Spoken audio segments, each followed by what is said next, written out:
this is our port winch here, which started spinning freely when we came into the harbour here in Papua a fortnight ago.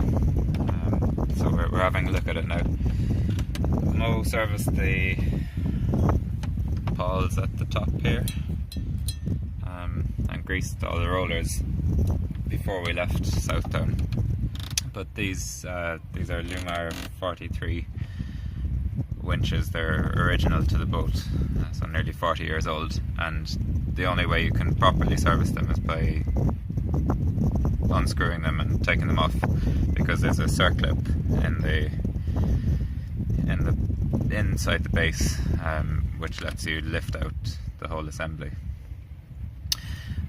The reason why it's been spinning freely is because this cog here, the top one, no longer engages in the pawls, and the bottom one have frozen basically.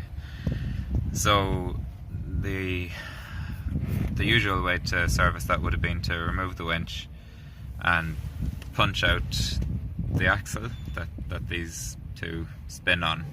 But we didn't want to do that because that would have meant cutting away a big chunk of the box here for an access hole. So what I did instead was drill a hole and tap a M5 thread into the top of this pin, and then we levered it out because it's tapped in with a hammer and it's got these splines on top, and after 40 years it was quite hard to get out, but we got there eventually. So now we can see what's going on here.